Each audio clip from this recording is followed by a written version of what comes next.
Welcome to the Project Endure podcast, the place where we talk about life, endurance, persistence, perspective, and so much more.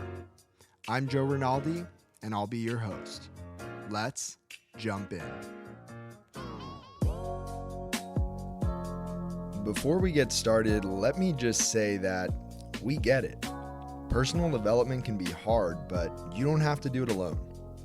Project Endure has been on a mission to create a supportive and inspiring community of people, all striving to be better together. Head down to the link in the show notes and join the Hard Things Club so that we can do hard things together. And if you're already a member, invite a friend and spread the love. Now, let's get to the episode.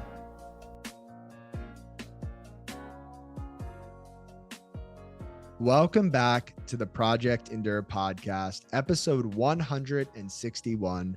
We have myself, Joe Rinaldi, and in the state of Colorado, we have a very, very, very special guest, Jessy Herring. Jessy, how are you? I'm great, Joe. How are you? I'm doing fantastic, and I am so excited for this conversation for so many reasons. But before I share any of those, I would love for you to introduce yourself to people listening who might not know who you are. Yeah, so first and foremost, I'm a wife and a mother. I'm a small business owner, someone who's always seeking adventure and a challenge, and above all, just someone who's trying my best to live a life a little bit more like Christ every day. Hmm.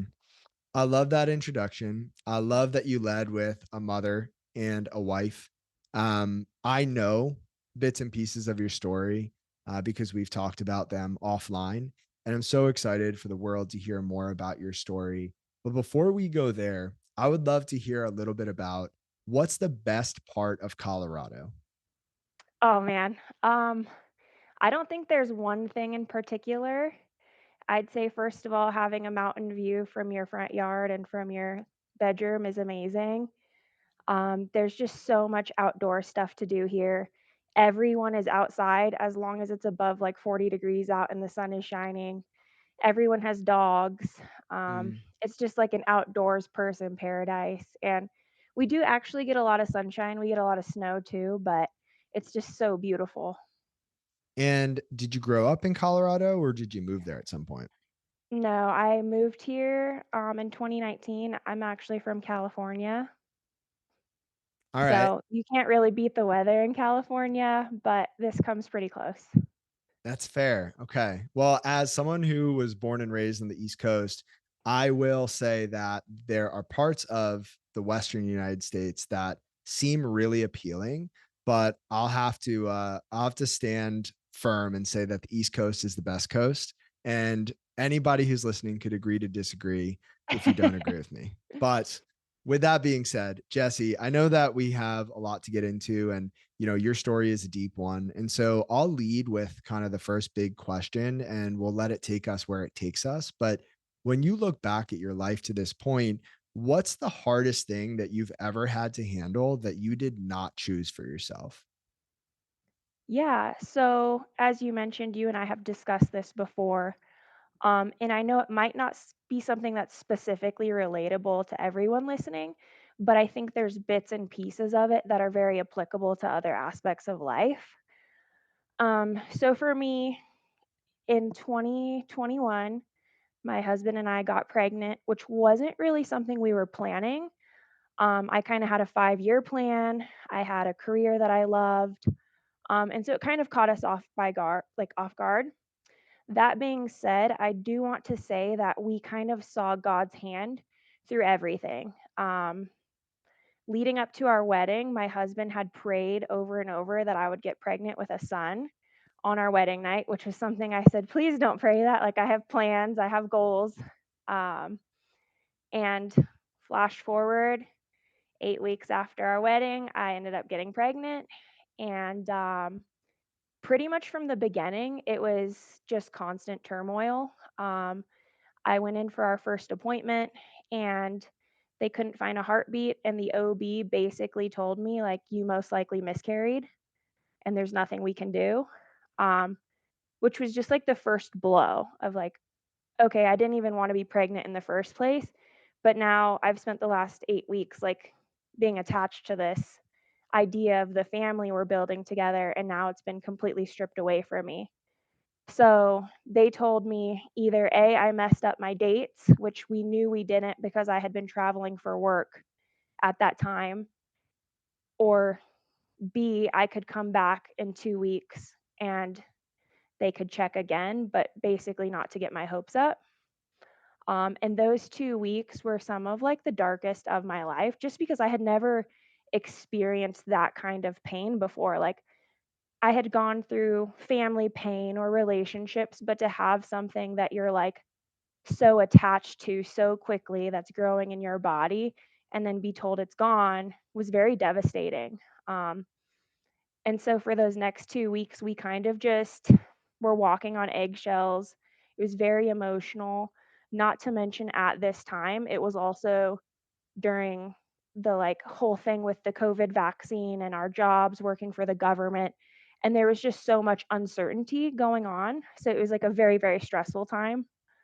Um, so we waited out the 2 weeks, um, came back, and by the grace of God, they found a heartbeat and they were like, okay, well, we think that your date is actually 2 weeks later. And I was like, that's impossible, but okay, like he has a heartbeat, he's good.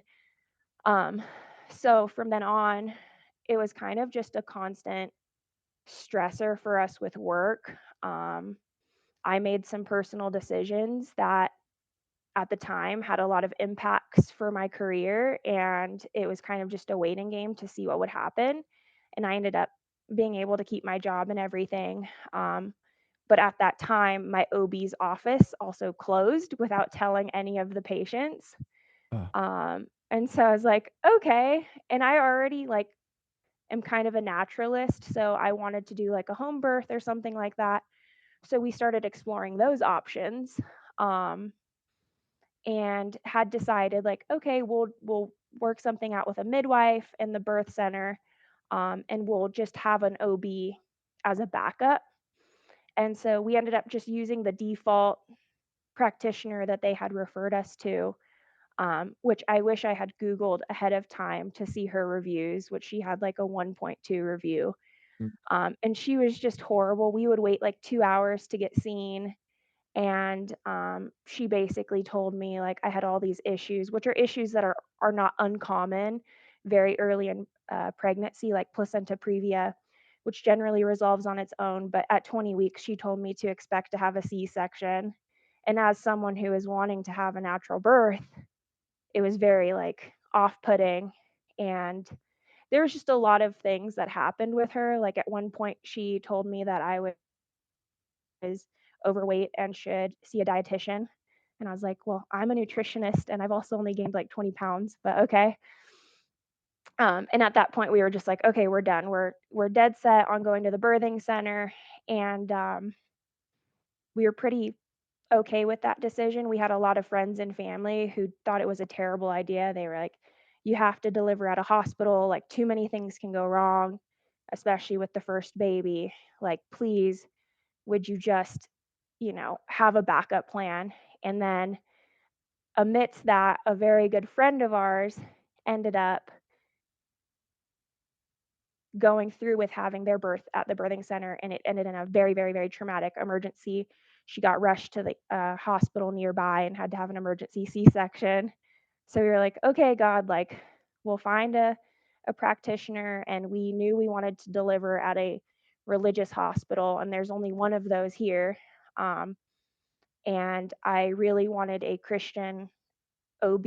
Like if anything did go wrong, to at least know that the person whose hands I'm in is hopefully praying, for me and for the situation.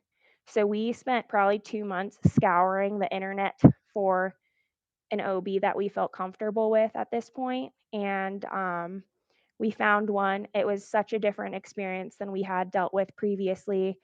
The day I called, they were able to get me into the office, which when you're at this point, I was 28 weeks. I was in the 3rd trimester, and it's pretty unusual for practices to take you that late. And so he got me right in, sat with us for probably 30 or 40 minutes, just getting to know us as a couple, getting to know like what we were looking for in a practitioner, how we kind of wanted birth to go. And I just said, first of all, we're really, really scared and nervous. We're first time parents.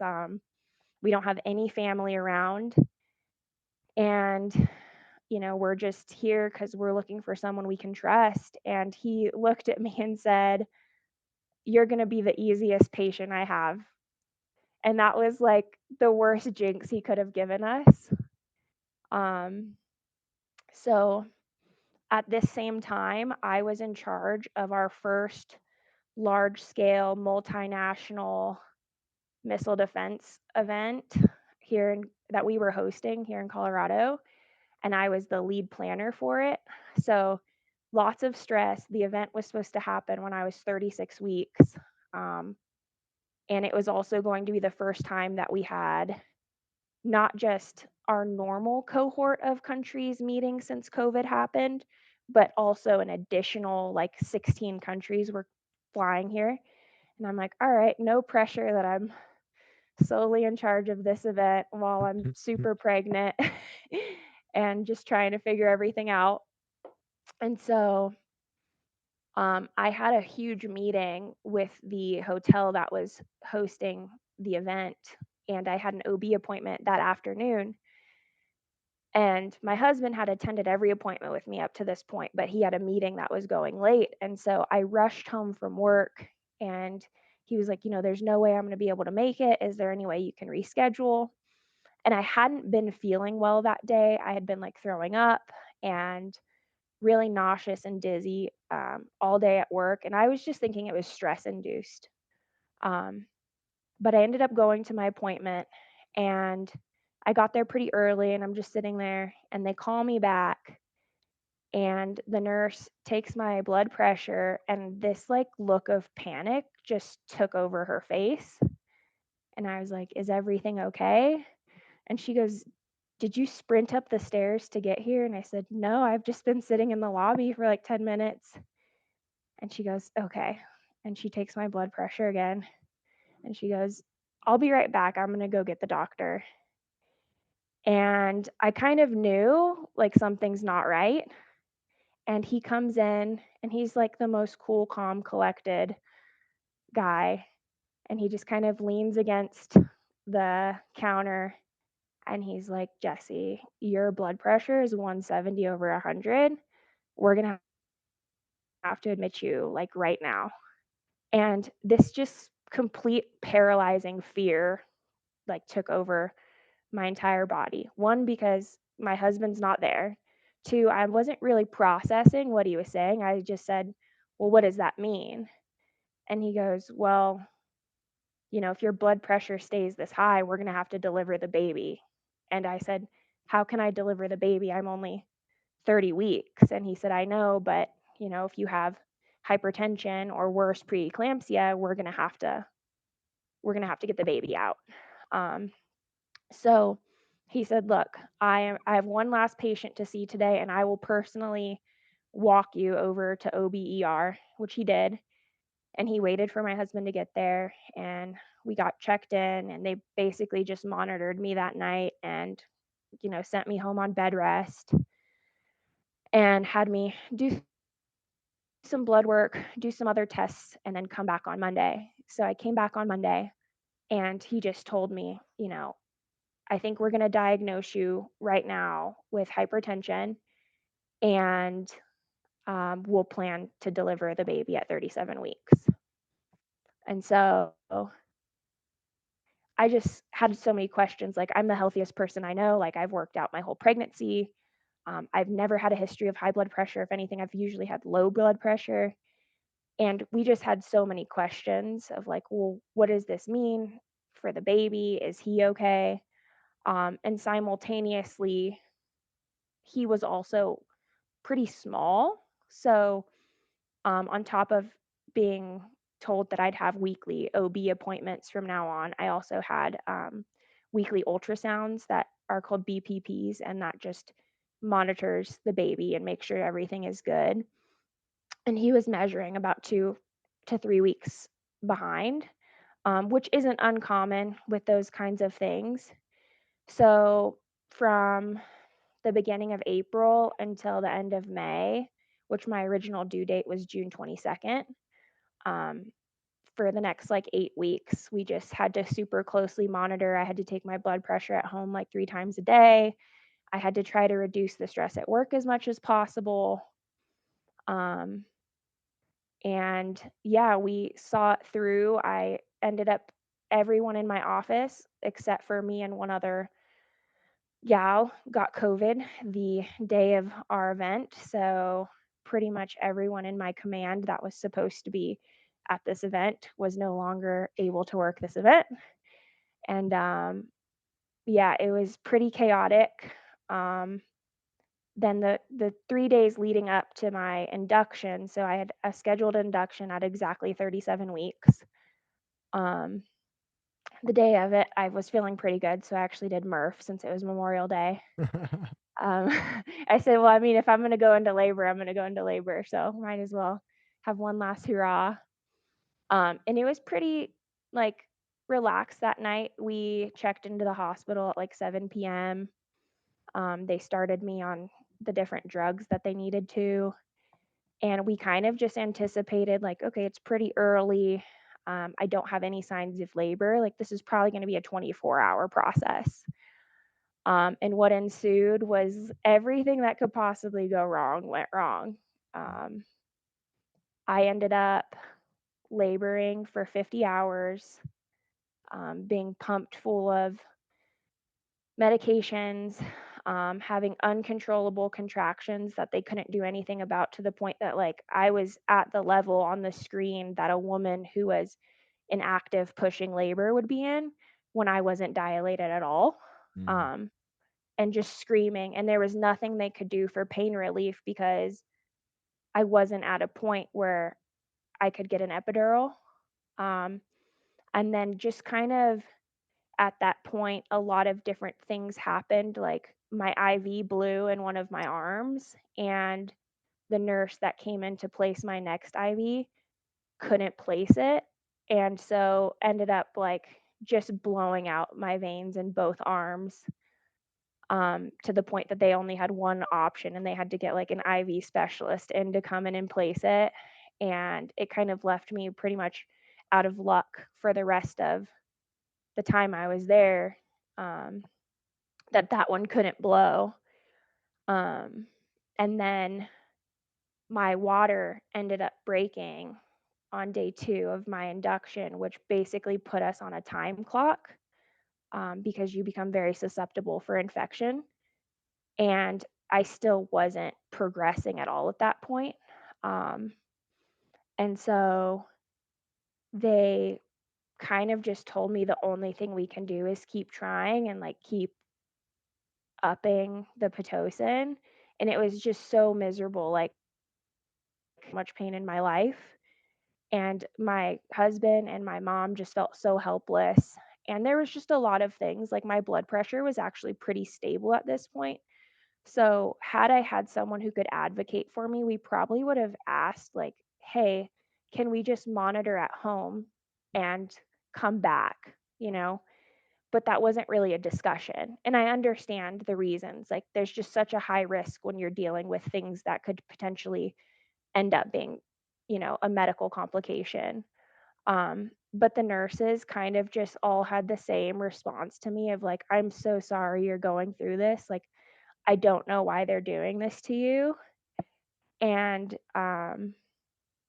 so once my water broke, they started doing all kinds of interventions that I won't go into detail into, but I will say that led to a lot of issues after, including some things that happened to my son.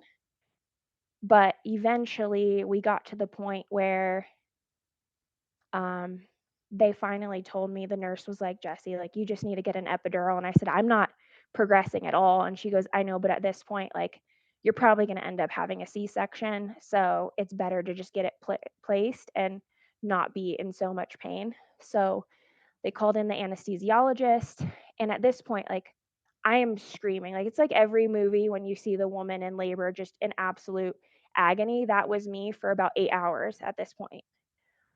Um, and so he comes in and he's like, "Is there any way you can hold still?" And I'm just bawling, like, "No, there's no way I can sit still." And he places it and he goes, "Okay, it was placed perfectly. Should start to feel some relief in about 5 to 10 minutes." And I really didn't have any concept of time. Um, but eventually, I guess 15 minutes passed and nothing had changed. And so the epidural had failed. And I'm like, great, on top of everything. Um, the epidural failed. And at this point, Easton, my son, his heart rate started dropping. And um, that's kind of when everything started moving really fast. All of a sudden, people are like coming into the room and like they're giving me drugs to try to get his heart rate back up. They're putting me on oxygen. I'm like in full panic mode. I've been awake for 50 hours. I haven't eaten. I haven't slept. Um, and it was just this moment where I was like on oxygen, just watching his heart rate drop, just like praying, God, like, please let him survive. Like, I don't care how this ends, just let him be okay. Um, and so they got the anesthesiologist back in as fast as possible, and he actually placed a spinal, and I went numb immediately. Um, but sometimes with anesthesia, your blood pressure can drop pretty significantly, and that's what happened to me. And the next thing I knew, there was probably like 5 or 6 nurses in there, and they were saying, like, "Prep the OR," and the OB came in, and he's like, "All right, like, we're going in for a C-section," and I was just very much just the only thing I could think about was Easton being safe, and it just happened very quickly. I don't know if it was a matter of 45 minutes, but in that time, it felt like, 5 minutes that there went from being one nurse in there with me to all of a sudden we had a room full of people. They're getting my husband dressed in scrubs. They're prepping me for surgery. And the next thing I know, we're in the OR and I'm like puking everywhere. And, um, eventually they got everything ready and they said, okay, we're getting him out. And within probably 5-10 minutes, baby was out and it was just a sigh of relief. Um, they brought him over to me, and he was literally the most beautiful thing I had ever seen in my life. And we really thought, like, okay, it's over. Um, and I wish I could say that was the end of it. Um, but we stayed in the hospital, I think, for about 4 days just because he was very small. Thankfully, he didn't have to go to the NICU, so he was able to stay with me the whole time. They did have to run a bunch of tests on him since he was early and since he was small, but we were able to go home um, exactly 7 days after we checked in. And everything was great like the first week. I kind of just fell into this new rhythm and I was so in love with him. I didn't sleep at all. I'd been awake probably for like 9 days straight. Um, but, in terms of like breastfeeding and like all the things you want to go right after you have a baby, they seem to go right. My parents were here and my husband was off work and everything was really, really good the first few days when we were home. I had this very, very small suspicion that something wasn't right with my incision. And so I went in, saw a midwife at my practitioner's office, and she said, "Nope, everything with your incision looks great. It doesn't look like you are having any type of postpartum preeclampsia symptoms. Like, you're great. You'll see the doctor at your 6-week appointment." And that, I think, was on the Tuesday after we had gotten home from the hospital. So it was 2 days after we had gotten home. And that Sunday, I really was not feeling well. So now 10 days have passed since I had Easton, and I just really thought I was convinced it was my incision. I was like, there's something not right. Like, I got staples, which I didn't expect. I thought that they always sewed you up, and so that was kind of shocking to me. And I just felt like, man, something is not right here. And that morning, we had gone for a walk, and it was a beautiful day out. But it was also unusually hot here. It was about 95 degrees, and we did not have an AC at our old house. And we got home from our walk, and I was freezing. So I nursed Easton and I handed him off to my husband, and I went on the couch and I laid down and I like bundled myself up with blankets. And he didn't really say anything, but my mom had gotten back to the house from dropping my dad off from the airport and goes, "Why are you under 3 blankets? It is 95 degrees outside." And I said, "I'm freezing, mom." And she just had this same look of panic that I had seen on that nurse, 3 months prior. And she comes over and she goes, "You're burning up." And she took my temperature and it was 103.9. And at that point, like, I still wasn't really concerned. I just thought, like, okay, I just have a minor infection in my incision. Let me call the office and try to get some amoxicillin. So I call the nurse triage line and she's like, "I think you need to go to the ER right now." So we went in once again, not really thinking anything serious at this point. Um, Go over. I had a horrible, horrible headache, like someone was splitting my head in half. And they check us in. There's probably like 30 people in the waiting room because it's the ER on a weekend. And the only thing I was really concerned about was that we had to leave Easton with my mom and I wasn't going to be able to nurse him. And I brought a pump, but I wasn't really sure how that was going to work out. But those were like the only things going through my mind. So triage calls us back to take my vitals. And we had kind of watched how the process was going. They call you back, they take your vitals, they give you a blood pressure cuff, they call you back to the lab to get blood work, and then you sit out there and wait essentially for 4 or 5 hours. Well, we go back to triage and she takes my vitals, and once again, kind of the same look of panic. And things weren't really registering in my mind. Um, I had never really heard the word sepsis before.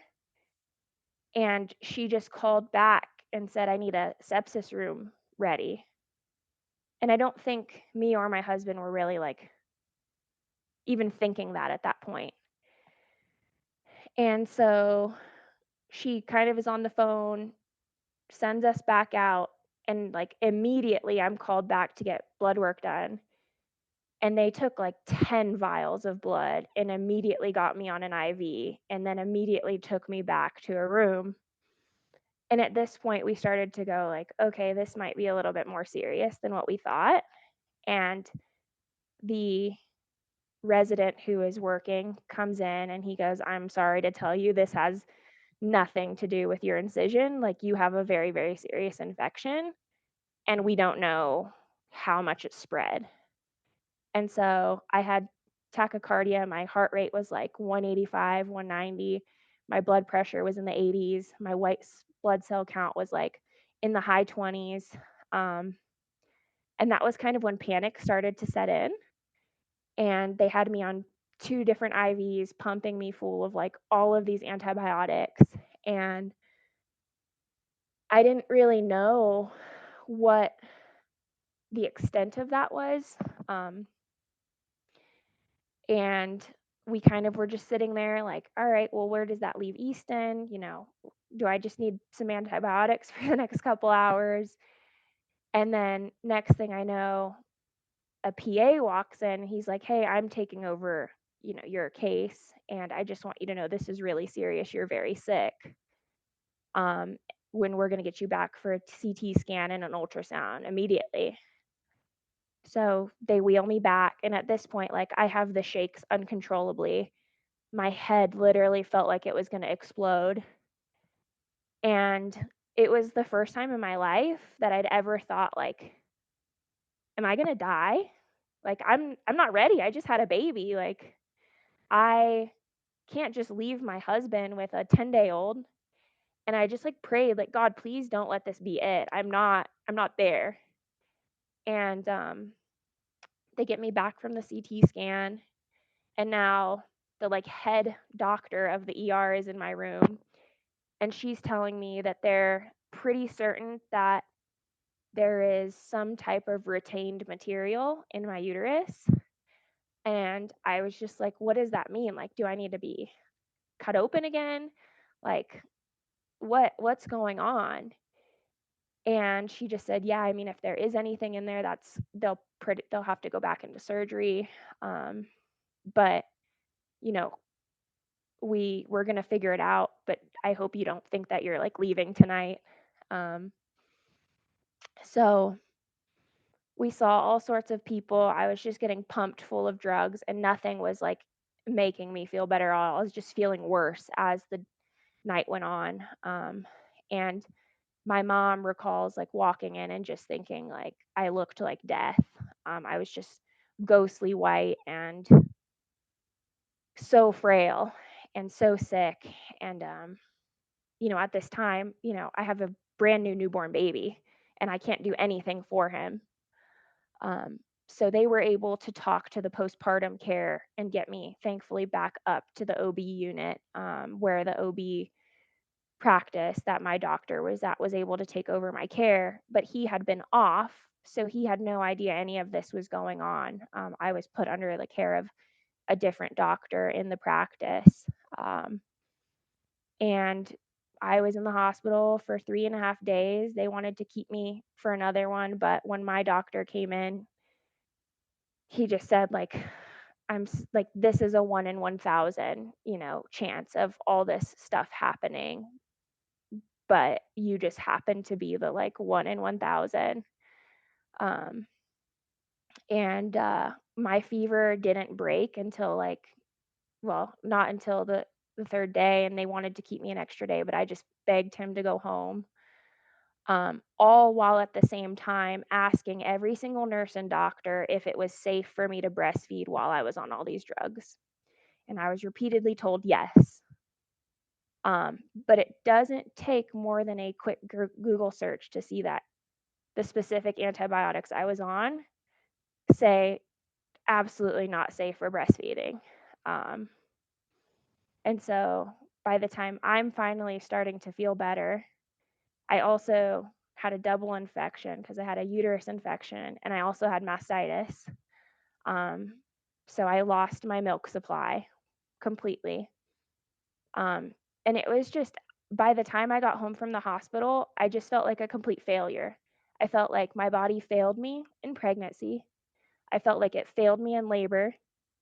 And then I felt like it failed me as a mother to be able to provide nourishment for my child. And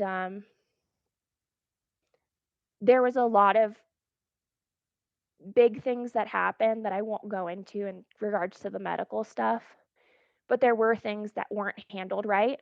Um, there was interventions that happened that weren't necessary. Um, and there was just not a lot of open and honest communication with us about what was going on. So by the time that I'm discharged now from our second stay, um, I get home. I am feeling completely broken and sick, and I can't even nurse my son. And so I spent the next like 2 weeks going every day back and forth to the hospital, which at the time we lived about 40 minutes from, to see the lactation specialist to try to be able to nurse him again. And it was one of the lowest feelings of my life to just know I was trying so hard and nothing was working.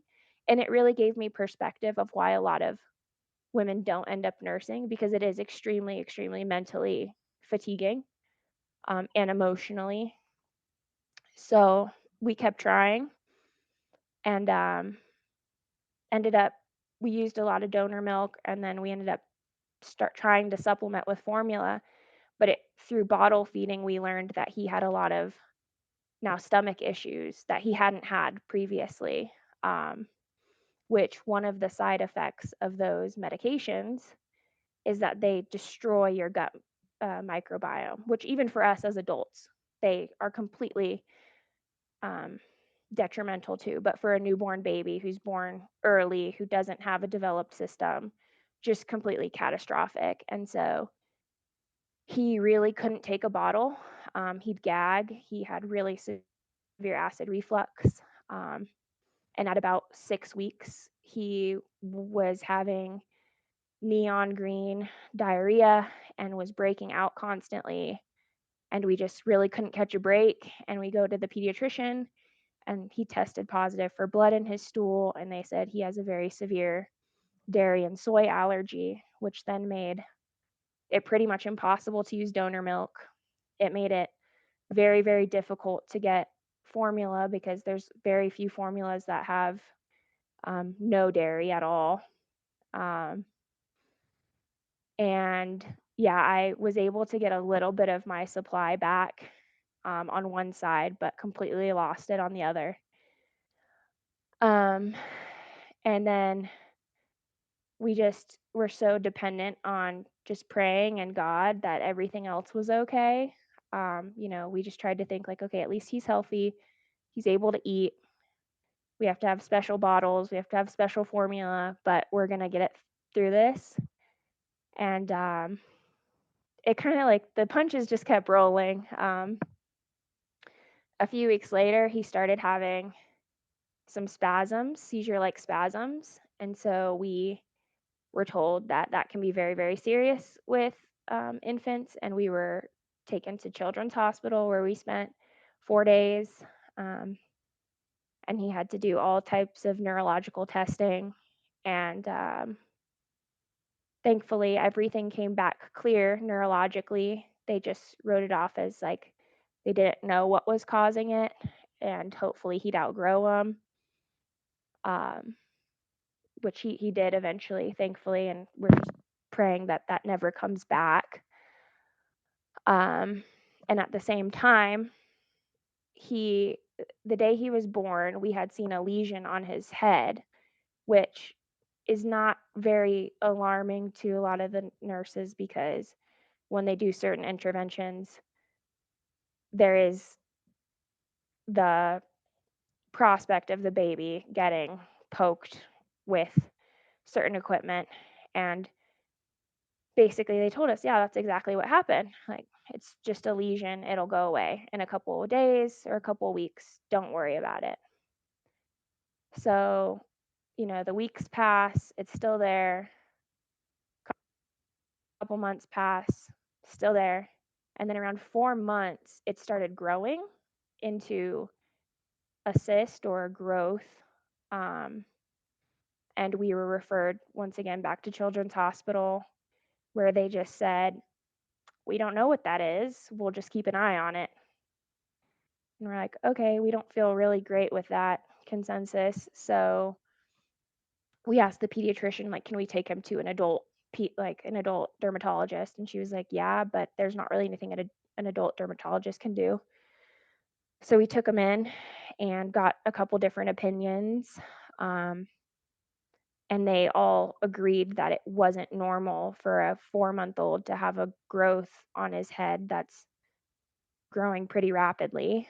Um, so they referred us to a specialist in Denver, and we went up and saw him, and we felt that he was very competent and very transparent with us. And he just said, we'll just keep an eye on it, but we don't like to operate on children under the age of 2 because there's no way around general anesthesia. And there's just a lot of risk when you have that young of a child going under. And so he said, I'm going to do everything I can to just monitor this until he's at least 2 years old. Um, so at this point, he was about 6 months, and that was the plan. It didn't seem to grow. And as his hair came in, like, covered it up, and we weren't really too concerned about it. But then around 9 months, it started growing to about the size of a nickel or a quarter, and it was pretty significantly high. Um, and we had just got back from a family trip and had a tele appointment with him. And he said, I need you guys to drive up here tomorrow So we drove up there and he just said, I'm not comfortable with how much this has changed in the matter of a month's time. I'm scheduling you for surgery next week." And at this point, he was only 10 months old, and we have no idea what this growth on our child's head is. We know what it's caused from, um, but what parent wants to put their 10-month-old child under general anesthesia and be cut open? Like, no one. Um, but we didn't really have an option. Um, so we did. The surgery went great by the grace of God, and um, it ended up being benign, and everything was okay. He healed really really quickly, but it was just like I don't think any person imagines pregnancy in their first year postpartum looking like that, where there should have been nothing but like joy and celebration. It was just constantly feeling like we were walking on pins and needles, not knowing what was next. And I will say, like, we've had friends who've had a lot more serious issues happen. So I do acknowledge that, like, it's not that uncommon for these things to occur, but it just seemed like we couldn't catch a break. Um, and I ended up with some pretty significant PTSD from the things that actually happened to me during my labor. Um, and it took us a long time to work through that, and we were dead set that we would never have another child after that. But yeah, it was definitely the hardest thing we've ever walked through.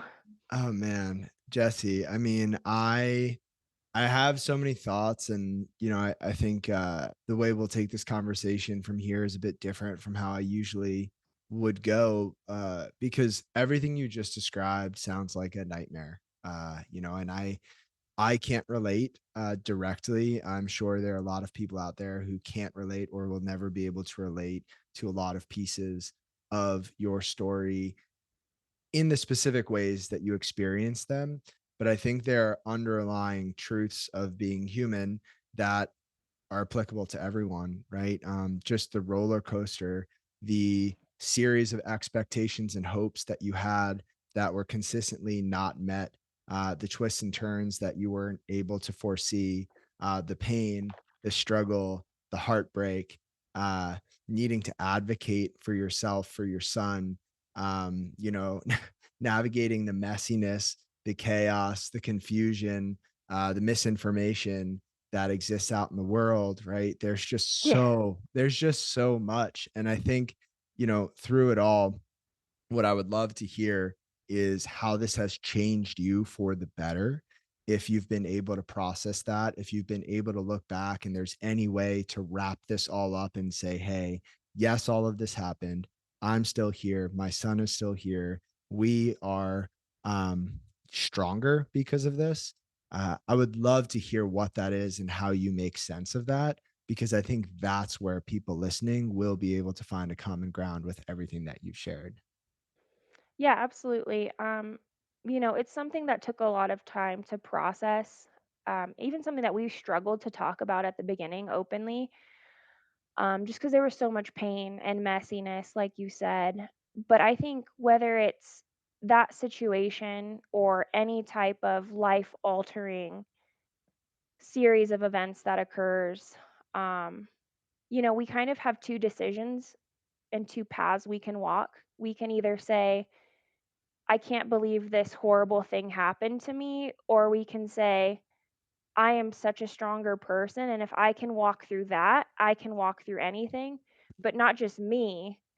I know you or anyone who's going through a difficult time can walk through it. Like, you might come into a storm that you don't know how to approach or navigate, but there is a way through it. And I mean, for us, it was our faith in God. We really saw his hand through everything. We never felt forsaken. We never felt isolated from God. I think a lot of people in that situation would have anger or frustrations, but for me, it was the opposite. It was a complete dependency. Like, I knew God would get us through it. Um, and it really just forces you to lean on the people in your life, which I think is invaluable. We live in a time where a lot of people are very isolated and alone, even though we have so much connection through social media and everything else. But I think in times of trauma, it really forces you to lean on people. And that's exactly what happened. Like, I had people coming out of the woodwork supporting us and just caring for us and praying for us and bringing us meals and just walking the journey with us. So I'd really say that whatever the situation is, it doesn't have to be even to that extent of, medical trauma or life or death, just anything that you're going through that seems paralyzing or overwhelming, like, there's always a way out. And with that being said, I mean, a big part of who you are also involves your relationship with fitness. And we haven't even cracked that. And, I think that can be a whole nother episode at some Yeah. time. But what I would love to do is tie this in with a question that I ask everyone. And so the question is, what does the word endurance mean to you? And what I would love to hear is, what does it mean to you? And also, how does your background with fitness and running, and then again, this past experience that you just explained, how does that all tie into your definition of endurance?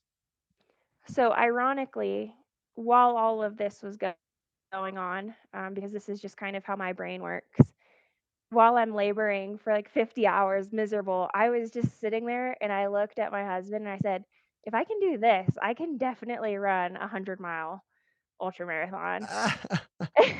And so we decided that day that that's what I was going to do, postpartum.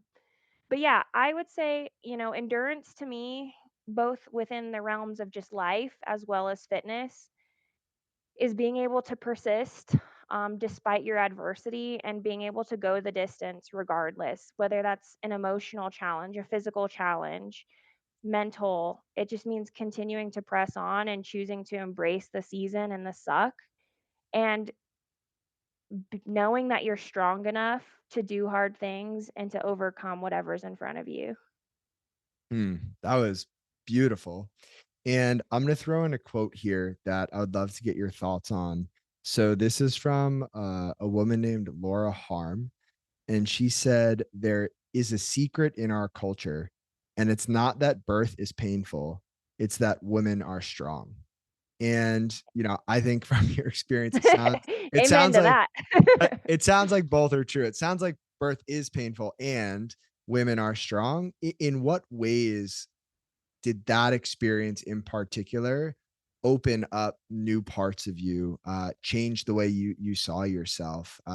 What did that experience do to you actually going through the process of bringing Easton into this world? I would just say resilience. It made me that much more of a resilient person. I think I've always been someone who sought out challenge and more often than not have brought challenges onto myself that weren't necessarily great, but um, it reminded me that you really are stronger than you think. And I just knew coming out of that that any fear about, you know, getting my body back or returning to fitness wasn't even a concern. And the ironic part is that I'm a exponentially stronger runner and Mm, athlete than I was previously. Um, so it's been pretty cool because when I go into workouts or when I go into waking up at like 3:30 in the morning to go for a run, my mindset is so much different. Instead of dreading the work, it's like, I get to do this. I get to test how far I can push my body. Like, this is a gift. This isn't something that I'm doing because I have to do it. This isn't something I'm doing to prove anything to anyone. This is something that I'm getting to do. Like, this is the joy. Like, this is the journey that I'm choosing to embark on. mm. So, with all of that being said, I want to bring things a bit full circle because people listening to this podcast, they can't see you.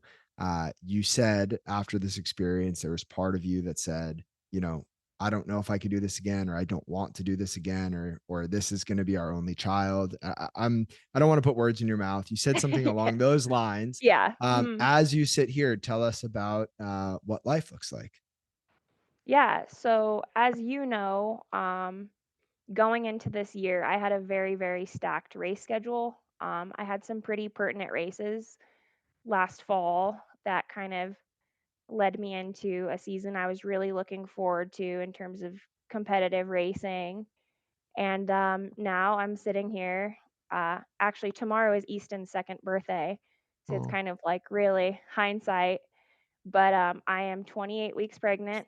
And so we are expecting our next baby in August. And we couldn't be more excited. It's just been a crazy journey over the last 2 years, but I wouldn't trade it for the world. Mm. And I just want to, share two thoughts that popped up for me through the course of this conversation. One is that, we all have expectations of what things should look like or could look like. And expectations, set us up in a position where if those expectations are not met, we're faced with the struggle of reconciling what we expected with what happened. And it sounds like through your experience, your expectations were on a pretty consistent basis not met in some pretty disastrous ways.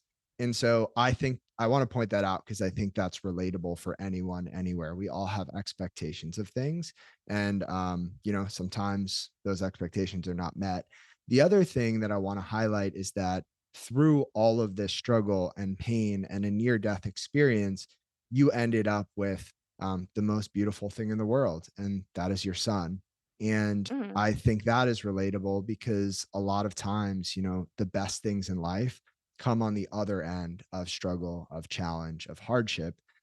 And yeah, I just wanted to highlight those two things and lead into kind of the big question that we tend to end the conversation with. And I think you touched on this earlier, but you've just said so many great things that I want to give you a chance to say it in your own words once again. But, you know, let's say someone's going through a hard time. Maybe they're a new parent. Maybe they're about to give birth. Maybe they're not. Maybe they're just going through a hard time or struggling with a career transition or the end of a relationship or an injury, or who knows, they're just going through something hard.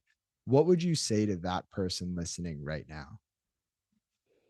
Like you said, I think we all have expectations, and when those aren't met, we're led to be disappointed. And it's really hard to do what the cliche says is like not have expectations because it leads to disappointment. But just to know that everything in life ebbs and flows, and I'm just a firm believer that everything has its purpose. Mm, And even though our course might not look the way we expected it to, whether you're, losing a job or starting a new job or embarking on a race, or just have any kind of major transition that is a struggle or is giving you anxiety, I think it's just having the perspective of everything is temporary, you know? And when you can have that mindset, it's very difficult in the moment, but just knowing like better days are ahead. I just read this quote yesterday um, that said, like, the best isn't behind us, it's to come. But so many of us live constantly thinking that, like, the best thing we've ever done was yesterday or last year.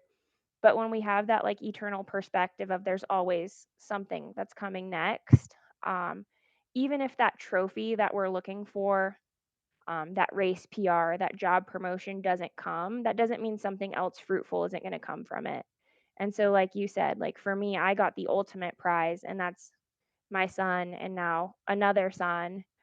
Um, but we put so much emphasis on a particular goal or a particular thing. And I think when we live open handed and understand that the outcome and what might actually be the means to the end for our journey looks a little different than we thought, and we can embrace that, I think that's when we can really just find joy in whatever the outcome is. So I would just say, if you're going through a tough time, know that even though it might feel like the end, something better is coming if you just keep pushing and enduring and moving forward.